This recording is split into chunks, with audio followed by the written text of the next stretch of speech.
Hey, what's up, guys? Emo Cat Dad here, hanging out with you, bringing you yet another edition of Emo Cat Dad Listens. If you're new here, thanks for stopping by. What I do is every day of 2024, I vow to check out a new band or artist. I check out 4 songs from across their discography, give you my initial thoughts on the songs individually, give you my ranking of the songs, and of course, then give you my overall thoughts on the artist. As previously mentioned, I'm Emo Cat Dad. I grew up going to Warped Tour. Warped Tour, not the best place for representation, so when I started doing this, I vowed for every Sunday for it to be ladies' night. So every Sunday I check out a female artist or a band with females in it. As you can see right there, today's artist is Doja Cat. That's right, Emo Cat Dad is moving into the Billboard Top 40. This is kind of the first bigger artist that I've checked out, and unsurprisingly, being an Emo Cat Dad, tend to stay away from top 40 radio, so I really have not heard a Doja Cat song, or at least that I'm aware of, but I'm remedying that today. This was a suggestion by you guys, so please keep those suggestions coming. Leave them in the comments below to let me know what band or artist I should check out next, whether it's a female artist that could be featured on a future ladies' night, or just any pop star, hip-hop star, rock band that you want me to check out that I haven't. Leave it in the comments. Happy to get to it on a future episode. So, what am I expecting from Doja Cat? I'm expecting pop with hip-hop mixed, and yeah, that's what I'm expecting. Like a Nicki Minaj type of thing. That's what I'm thinking. We'll see if I end up being right. And without any further ado, let's dive into Doja Cat from Emo Cat Dad. So, Doja Cat's first album, Amala, came out in 2018. I thought this artist had been around longer, but clearly I'm wrong. I checked out the song Juicy from the deluxe edition. She keep that plump, that natural beauty, yeah. Alright, so this was not really poppy. It was kind of a straight up rap song. The beat was pretty generic from what I've heard little by little of the genre over the years. But her vocal flow is exceptionally good. I really dug the wordplay that she used in her lyrics. However, I will say that some of those lyrics repeated a lot, and I really don't like repetition in songs. For the most part, it was just kind of like saying the word twice, sometimes 3 times. I didn't run into that as much, but there were certain parts where she said, like, back 6 times in a row. I was just like, oh, too much. Alright, Doja's follow-up album, Hot Pink, was released back in 2019, and I checked out Say So from that album.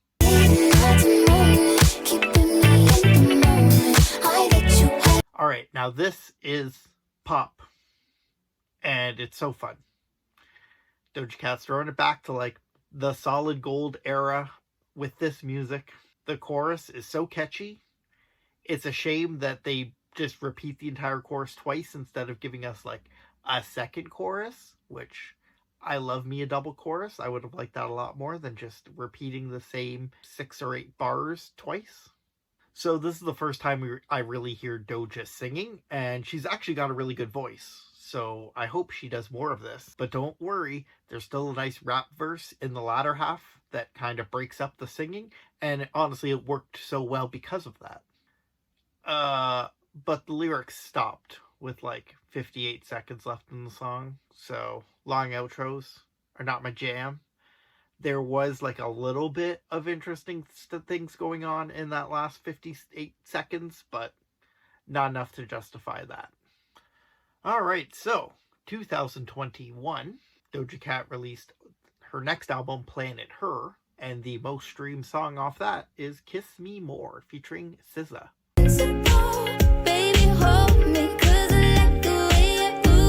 Alright, so let's jump to the SZA of it all.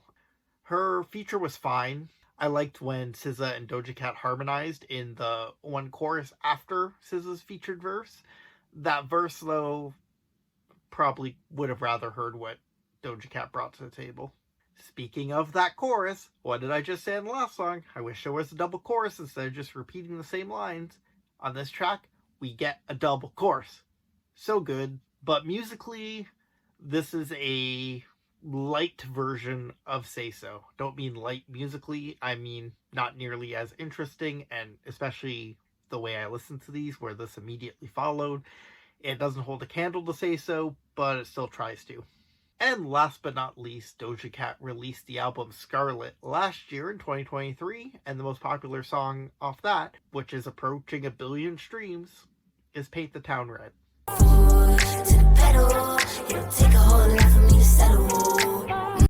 Okay, so I really enjoyed the pop on the last two songs.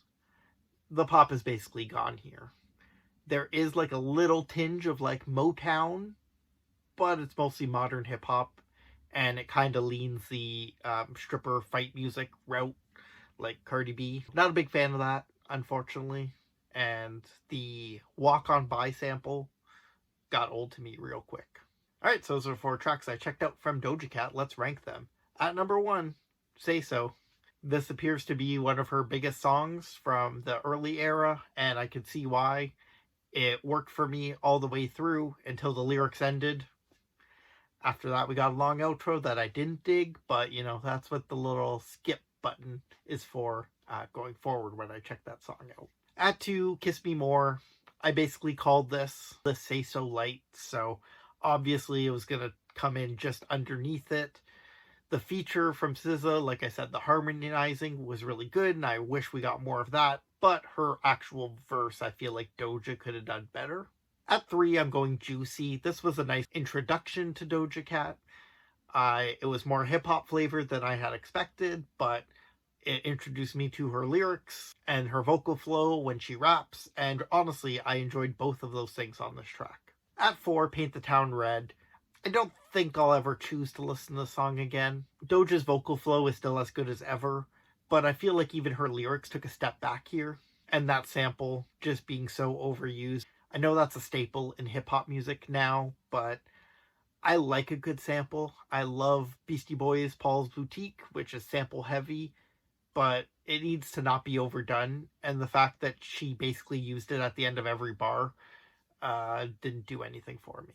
Alright, so overall thoughts on Doja Cat.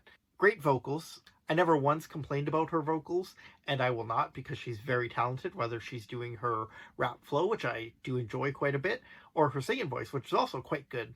The lyrics are mostly strong, like I said. Paint the Town kinda took a step back for me, but that could have just been a bad choice of song where she was trying some different styles up, but I really enjoyed her wordplay on the songs overall. Musically, obviously, I prefer the pop stuff more than the hip-hop stuff, but that's probably just a personal choice. I think she probably does the hip-hop quite well, based on what I've heard, which admittedly isn't much, but my personal taste leads me to those 2 pop tracks, which is why they were my favorites.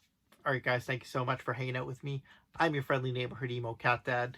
Happy St. Patrick's Day if you're watching this the day it comes out. Have a green beer for me. And while you're drinking, feel free to go back and check out my other episodes of Emo Cat Dad Listens. They're 70-ish in the bank, so you got lots of options to choose from. See if there's something you like. And like I said, if you have suggestions for bands or artists you want me to check out, whether they're big, small, or in between, leave them in the comments below.